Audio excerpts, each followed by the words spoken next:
guys, so I'm going to talk to you a little bit about navigation. So what I've been using on this trip, and I use quite frequently, is Avenza. It's a mapping app, it's a GPS. It's going to tell me right where I'm at, and you can actually download the river to river maps, and so you can see right where you are on the river to river map, which is really helpful for this trail.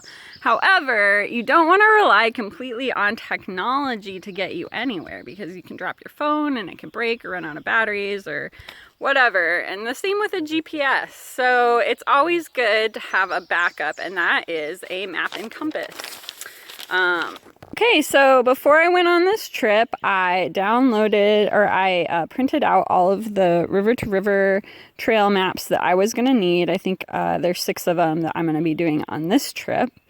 I just made it into map 2 and I came across a pretty good creek crossing. So if I was not just using my phone and looking at Avenza to figure out where I'm at, then it's very important that you pay attention to all of your creek crossings and your trail junctions and roads and stuff like that. So you can constantly know where you're at on the map. If you're not paying attention and you go over creek crossings and you can't remember where you're at, it can become fairly difficult to figure out where you are if you can't just pull it up on your phone or your GPS. So it's important to, every step of the way, to know where you are about on that map. And so if I'm just using map and compass, I'll have my map at the ready and I'll constantly be pulling it out and checking where I'm at. So to read a map, this is a very basic map. It's just got a little key at the bottom telling you distance. So that length at the bottom is 2 miles. The trail is really windy, so it's actually hard to see exactly how far 2 miles is, but it gives you a pretty good idea of about how far it is across the map. And then you've got your little northeast southwest thing down here. So then you take your trusty compass.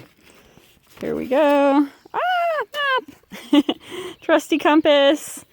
You want to hold it flat out from your body, and you put, this is tricky to do holding phone, you put red in the shed. I was already doing that, so I am facing north.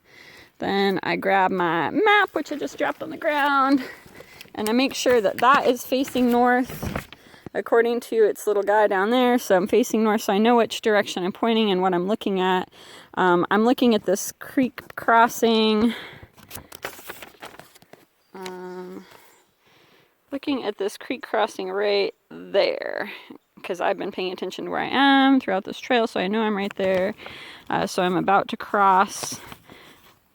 go across Hog Thief Creek, which is a very fun name. And then after that, I should run into a trail junction where I run into Hickstown Road. And I was actually just here on my bike. I was over there at Iron Furnace Road, and I actually biked down Hickstown Road, so I'm kind of going back on my loop. I did consider just jumping on the trail right there, but I decided to do the whole thing. So that's where I'm at.